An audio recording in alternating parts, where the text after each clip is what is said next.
박나래 씨 이야기입니다. 주사위모 논란과 함께 매니저 갑질 논란이 있지 않았습니까? 점점 진흙탕 싸움으로 번지고 있는데 먼저 박나래 씨가 최종적으로 냈던 입장 다시 한번 들어보겠습니다. 이 사안은 개인적인 감정이나 관계의 문제가 아니라 공식적인 절차를 통해 객관적으로 확인되어야 할 문제라고 판단하고 있습니다. 이 선택은 누군가를 비난하거나 책임을 따지기 위한 것이 아니라 감정과 개인적인 판단을 배제하고 절차에 맡겨 정리하기 위한 판단입니다. 자, 박나래 씨에 대한 추가 폭로가 나왔습니다. 이번에는 미혼인 전 매니저에게 산부인과 진료를 받게 하고 약까지 받아오게 했다라는 갑질 의혹입니다. 화면 보시죠. 자, 박나래 산부인과 약까지 대리 처방 요구했다. 전 매니저의 주장입니다. 산부인과에서의 모멸감 그리고 자괴감 견디기 어려웠다.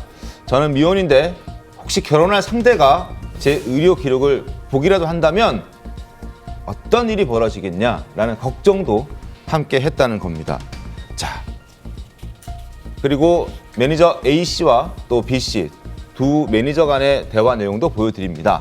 자, 산부인과에서 무슨 약을 사달래, 녹화 전에 먹어야 한다네 라고 얘기를 A씨가 하죠. 그랬더니 B씨가 제가 진료를 받아야 하는 거죠. 제 진료 데이터가 더러워지는 것 같아서 기분이 좋지 않습니다 라고 얘기를 합니다.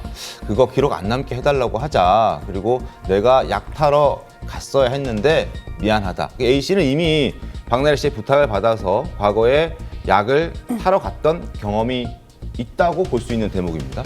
자, 그랬더니 B씨가 나래 잘못이지 뭐 왜 언니 잘못이냐 이렇게 얘기하면서 왜 미안해 하냐라고 두 사람이 대화를 이어갑니다. 그리고 우리한테 정말 잘해야 한다라고 얘기를 해달라라고 두 사람은 대화를 마무리합니다. 그러면서 산부인과 처방전도 함께 공개를 했습니다. 기분이 더럽다라는 카카오톡 내용도 확인할 수 있습니다. 남현 기자님, 네. 저 사실인가요? 어떻게 된 겁니까? 일단 일방적인 주장이긴 합니다. 박나래 씨 측에서는 저런 내용을 얘기는 하지는 않았고요. 네. 일단 계속 폭로전이 되고 있는 가운데 전 매니저 측이 사실 조금 최근에 법카를 많이 썼다 이런 오명을 썼잖아요. 그러면서 본격적으로 다시 반격을 하기 시작한 겁니다. 근데 사실 이러한 내용은요, 과거에 그 차 안에서 부적절한 행동이 있었을 당시에 이런 비슷한 내용이 흘러나오긴 했었습니다. 그러니까 박나래 씨가 대리 처방으로 그 매니저들한테 시켰다라고 했는데 바로 이게 산부인과 내용이 더 덧붙여졌던 거죠. 근데 이렇게까지 시키지는 않거든요, 보통은. 근데 매니저들 같은 경우에는 그리고 매니저들도 이 같은 사실을 공개하는 게 사실 본인들한테 유리하지는 않습니다. 굉장히 안 좋은 상황인데도 불구하고 이 얘기를 한 것은 아마 본인들한테 조금 더 유리한 언급을 좀 필요했었던 거고, 그리고 박나래 씨 측에서 그러니까 매니저들도 사실 잘못한 게 많다라고 굉장히 지금 공격적인 게 많이 나왔잖아요. 그것을 얘기하기 위해서 본인들도 이렇게 얘기했었어요. 당사자가 아니면 절대 알 수 없는 일을 나도 공개할 수밖에 없다라고 얘기한 거 보면요. 제 생각에는 아마 이거 외에도 또 더 다른 게 좀 독한 게 더 나오지 않을까라고 조심스럽게 얘기를 좀 해볼 수 있을 것 같습니다.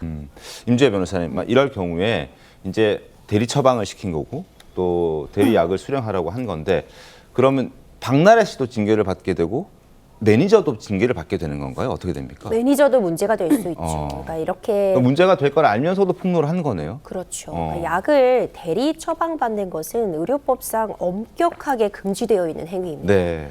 이게 경우에 따라서는요, 뭐 수면제 이렇게 처방이 필요한 약을 대리 처방받아서 되파는 사람들도 있습니다.